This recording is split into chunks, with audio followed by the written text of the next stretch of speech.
play a little bit of tackle and play some guard. And you saw Paris move in a little bit. He can also move out to tackle. So, yeah, Dawand's played some guard in the past. Nick and also Fair. So, especially this time of year, we mix and match and try to figure out where the best five is. But, there's a lot of guys in that O-line room that are competing really well, and they'll just have to continue to try to, build that skill set, and then we'll find the best five here as we probably, into the end of this week and maybe early next week. Along the same lines, you talked about wanting to kind of cultivate that versatility and those interior guys, very inner guys. You also said you want to name a starting quarterback roughly midway through the world. Does the starting center need to be established around that same time? Am I overthinking the importance of that relationship? No, I don't think you're overthinking it, because the center is obviously important in terms of the communication and those type of things. But what is the significance of naming a starter at those different positions? I'm not sure. It kind of depends on the situation year in, year out. But it is noteworthy that the center is someone that has to do a lot of communicating, and so that chemistry is important. But that's why a lot of guys are rolling in and out of there. Right next door, Dave. Ryan, you were asked at Big Ten Media Day if you liked name, image, and likeness, and you said no, but I'm embracing it. How has that been so far? I know it's early. Have there been any distractions, and are you concerned there could be some distractions? I'm not. I think that a big part of moving into the next, I guess, this decade of college football is making sure that you recruit great families, great people who have great character and values, and I think we have that right now. And so I don't see a distraction right now with our guys. I think that some of them have used it and have had really good opportunities to put some money in their pocket. But I think they're also smart about the people that they're putting their name on and with, and building relationships with. I think that they're doing a good job of walking before they're running, and that's a big part of the education that we had. But they also understand that if their academics aren't in place, if their football's not right, then the amount of opportunities are going to be affected. So I think their priorities are good right now. We'll see as we continue into the fall. But right now, I think that our guys have done a good job of prioritizing all of it. Hey guys, excuse me 1 second, Dave. Hey, feel free to unmask when you're asking questions, just so the mic can pick them up. Thank you. I also want to ask about Mayan Williams. I know it was a small sample size. When we were out there last week, he seemed to be going first with every running back drill. What's he done to catch your eye, and where's he at in the February? Yeah, I wouldn't look too much into all that in terms of where guys align and everything. We have different guys in front, stretch lines and different lines. But that room, there's a lot of depth there. There's a lot of guys, getting a lot of reps. Masters, really coming on, and Mayan's had a very good camp. Only 5 days in, and then Trace and Marcus and even Evan. I mean, all 5 of them are getting a lot of reps. We're spreading them around, and again, this is kind of like where we're stalling, and we're spreading the reps around. So there's a lot to go around, and then I think certainly as we get into game week, or really after these next 2 weeks in the hotel, that we have about 12 days before that first game. That's where we really come up for air, and the depth chart's really set. And those reps start getting more prioritized. Maybe a little bit next week, but right now we're just trying to get as many of these guys reps as possible, because like we've talked about before, they're behind. And some guys, the more reps they get, the better they are, and they can really cover a lot of ground and get better. And that's really what it's all about right now. The depth chart really isn't very important. It will be pretty soon, but right now it's about getting reps. Third row middle, Joey. Ryan, with Tuimoloau, he's unlike a lot of freshmen. He didn't get spring ball, he didn't get a summer with Nick in the workouts. Now that you've had close to half dozen practices of watching him, how has he done as far as catching up to speed, considering you're probably going to need guys to step in there? So I'm not in the meetings as much with him, but the feedback I'm getting from Coach Johnson, from the other coaches in the meeting room, but then also what I see on the field is a tremendous attention to detail, very conscientious, takes a lot of notes, can take a meeting to the field in short order. And so because of that, he's made up a lot of ground in a very short amount of time. So he's flashed, he's learning, still has moments where he's still not sure exactly where to go or what to do, but you can see certainly the flashes and brilliance of a 272-pound defensive end who can run. But then when he does kind of know exactly what he's doing, he's made a lot of plays, and we're having a hard time blocking him. Yeah, what's it look like when he flashes? Again, when you see him move, he looks more like a 250-pound player. He's 272, running at that speed with that power. great hands, great body control. So, good start. Long way to go, but talent is certainly there. Second row middle, Pat. Ryan, we saw the guys move into the hotel yesterday. What does that give you to have that? I know obviously last year you weren't able to do that. What do you get from moving into the hotel and everyone being together? It's that routine that we missed last year of everyone being together in a hotel, waking up in the morning together with the air horns and going to bed check at night, guys being around each other, coaches in there doing the bed check at night. It just allows us a little bit of a camaraderie, but it also helps with the routine. That this is kind of what we're doing for the next 14 days together as a group, stacking these days. And talked to the guys today about watching some of the Olympic events over the last few weeks, and what you don't see is all the hard training days that they had to be at competitive excellence in that one moment in Tokyo. Our moment is on September 2nd against Minnesota, and so these are those days that nobody sees where you're training. And if we can keep putting these days together as a group in the hotel and show discipline, skill, and toughness and those type of things, hopefully on September 2nd, then we're at competitive excellence and everyone gets to see all the hard work we put in. And you've talked about needing leaders to emerge. Have guys started? Are there specific guys? And I don't know if you want to get into names, but are there guys that are starting to emerge as guys who can be those leaders for your team? Yeah, I think that there's kind of the vocal leaders, and there's also guys who do it on the field. But everyone has a different skill set. I would say on the offensive side, I've been very, very impressed with Thayer Bunford's leadership. His approach has been excellent all season. I'm just very, very impressed with what he's done. I think Chris and Garrett, especially in the perimeter, have really worked hard. I'm very, very impressed with how over the first 5 days of practice, they've just been out there taking a lot of reps, working on the timing with the quarterbacks. Hasn't always been perfect, but it's getting a lot better. And their attitude has been excellent. I think that's going to go a long, long way. On the defensive side, a lot of great energy over there. You're seeing, again, Zach Harrison's a guy who's shown a lot of great leadership. And then in the back end, we got a lot of younger guys in there who are bringing great energy. So certainly looking for more and more leaders to step up. I think we have some really good candidates in there. I'm very impressed with Taraji Mitchell's approach. He's been a guy who's been pretty vocal. He can kind of step up in front of the team and speak. So this is kind of that time of year where you start to feel that. It won't be long before we start naming captains. Front row middle, Bill. Rabinowitz. Well, you said in Indianapolis that your hope, ideally, you would have an idea the quarterback would be by the end of the second week of camp. We're now entering the second week of camp. Do you feel that timeline is still realistic? Would it be steep? No, I think after this week we're going to have a really good feel. I think that Wednesday will be a big day, Saturday will be a big day, and we'll take Sunday off and come up for air. And at that point, I think we'll have a pretty good feel. I think that maybe it'll take another week after that, but we'll see. I mean, now that we're, like you said, we're kind of getting into, I guess, practice 5. But we're getting at 20 practices now when you include the spring. So it's a pretty good body of work that we're putting together day after day. Will we be ready next week? I don't know, but it'll be pretty close to that timetable. I don't expect for sure, but in your own mind, do you feel like somebody is starting to separate? No. I'm going to kind of figure that out as we go, and then talk to the guys and go from there. Right next door, Bill Landis.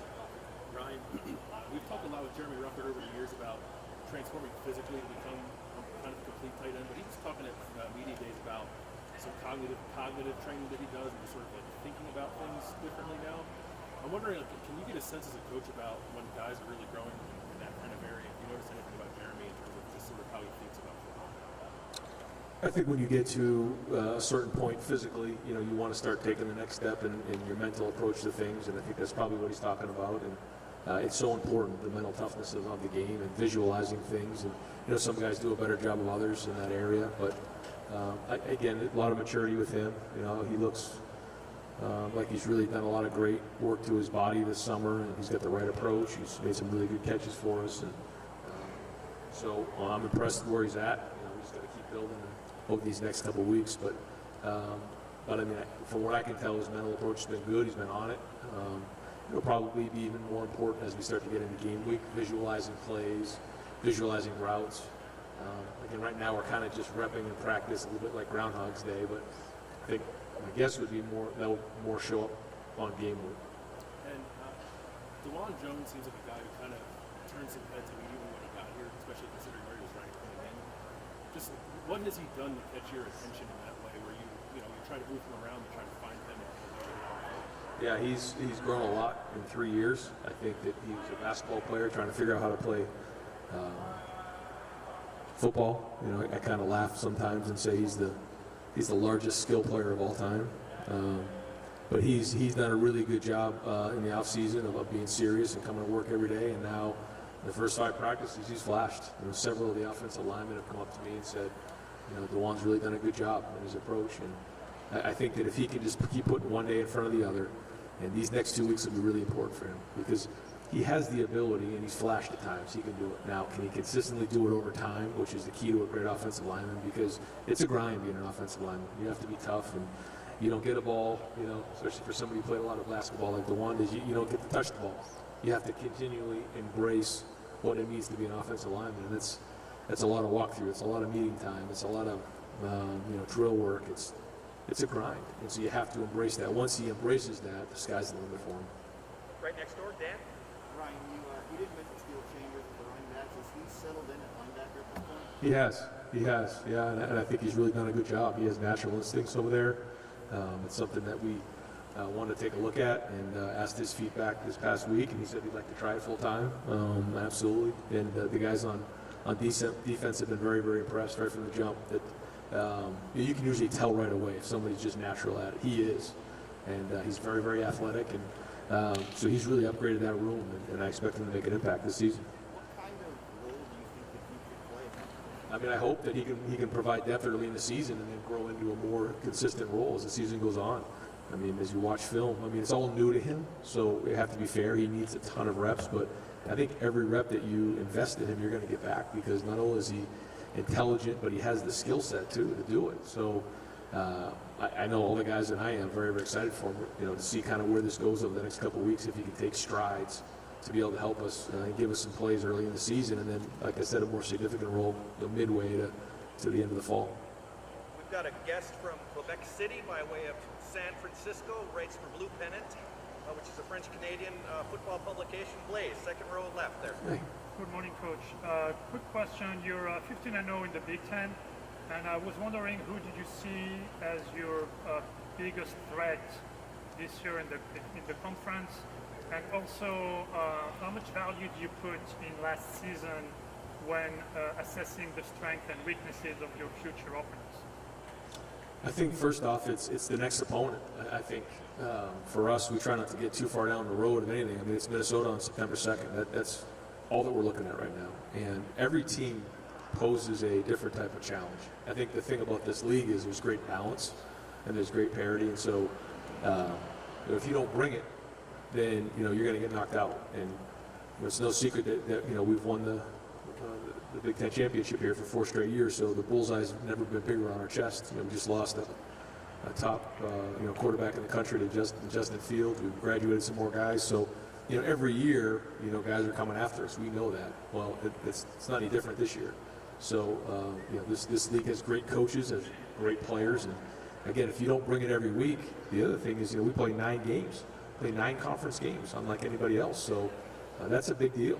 And if you don't bring it week in and week out, you're going to get upset. And we've also seen that before. So last year, I think last year was hard. I think for a lot of people, I think some teams got hit with the virus different than others.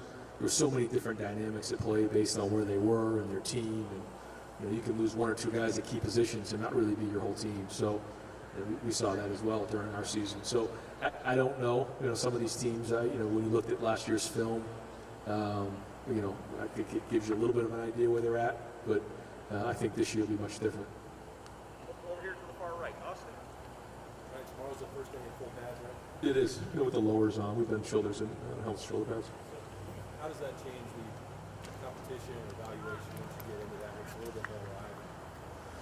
Yeah, I think, I'll say it. I don't think that we're doing the right thing right now by not being able to put our lower pads on more during camp, because we've had a few guys with some thigh injuries and guys just, getting some lower extremity kind of contusions. And I know the idea is that once you put the lower pads on, you can actually tackle to the ground, which we'll do tomorrow. Have some tackling drills. We won't do a tackling in a team setting until probably Wednesday. But that's the theory behind it. But I also think that we should wear our lowers because it protects. If you watch a helmets and shoulder pads practice, it's the same other than you're just not taking people to the ground.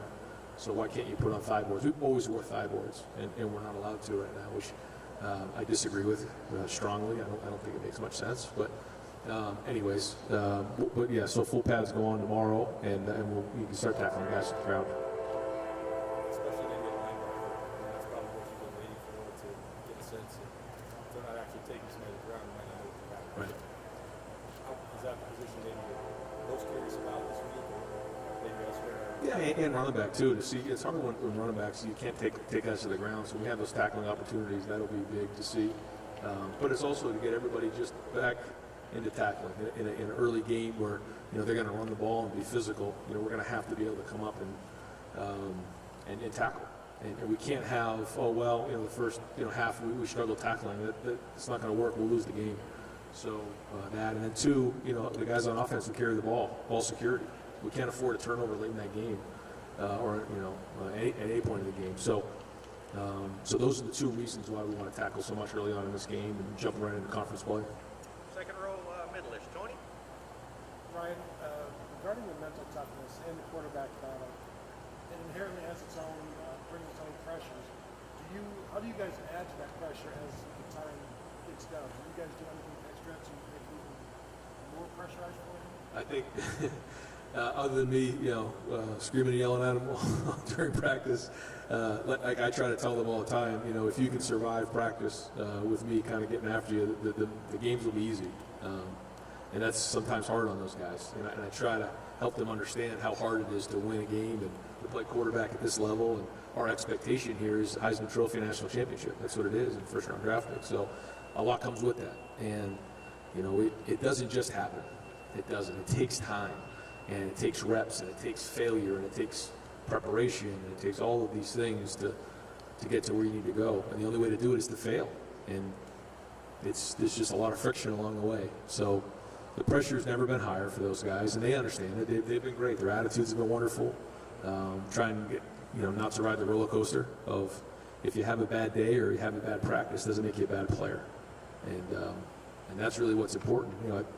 I was listening again to Peyton Manning's talk last night about his first season and his dad talking about that first season and what he went through, and it didn't define him, and then he went on to have a Hall of Fame career. And I think that's a big part of quarterback play is, you can't ride the roller coaster. You have to keep coming back for more and keep coming back.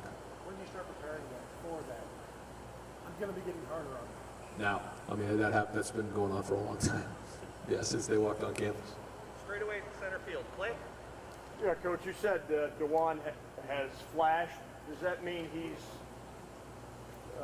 manhandled some pretty good defensive linemen? Just his size and strength. Yeah, I think when I say flashed, it means, he's had reps where, he's really had, like you said, dominated. Usually means when you say flash that it's not consistent yet. I said his consistency is much further along than it was in the spring and certainly last year. So that's been great. And the more consistency he can build in his game, the better he's going to become and the more he's going to play. But he has the ability to dominate just because of his size and his strength and his athleticism. So,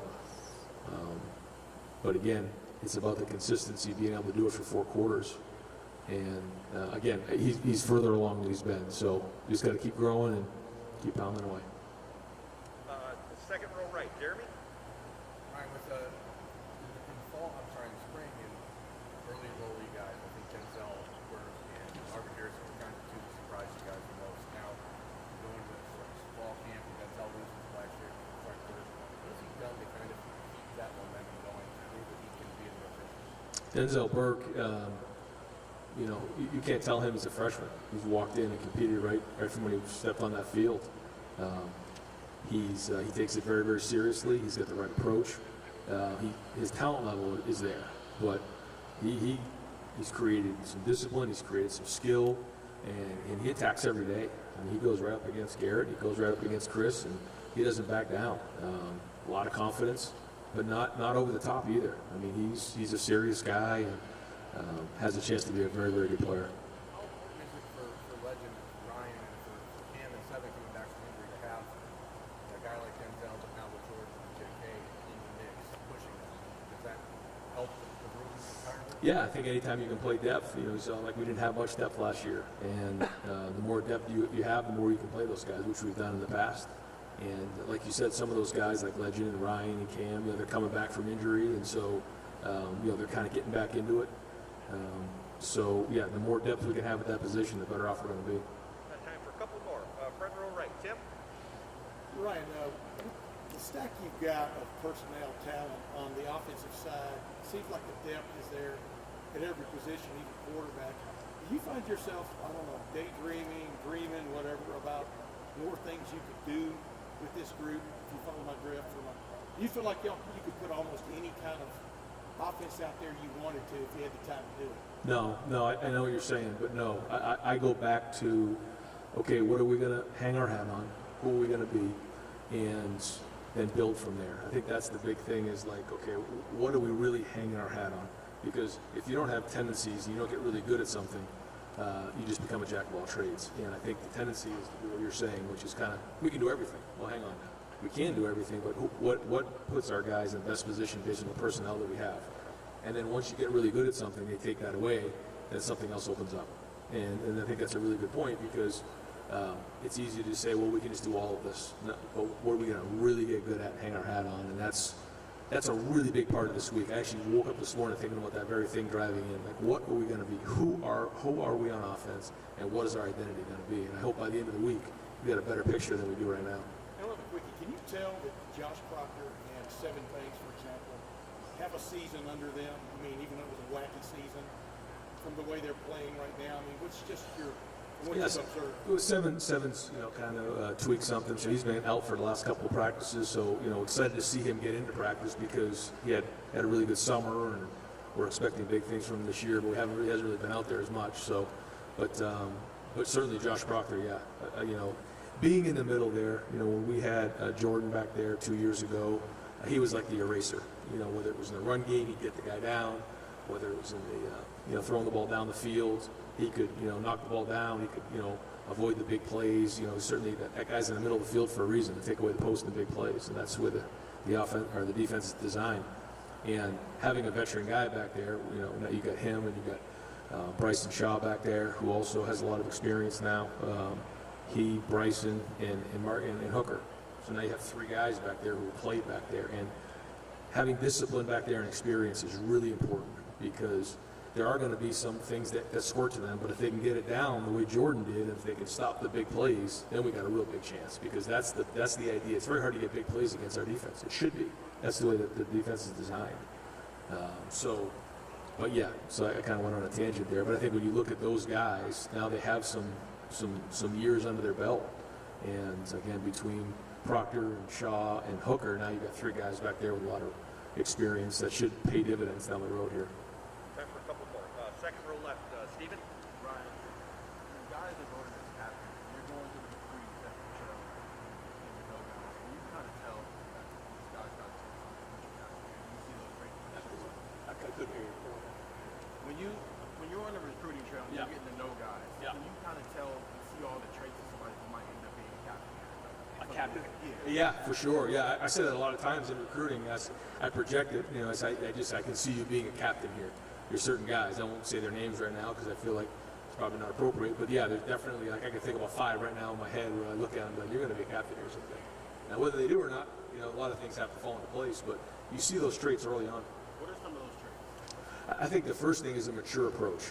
You know, some guys who understand, you know, they kind of have an old soul, that they see things from a mature point of view of what's important. They set a great standard. They kind of have things in order. They can prioritize things and time manage things. And, you know, they're not out running the streets or, you know, so focused on the social aspect of things. They're worried about academics. They're worried about football. They're worried about their family.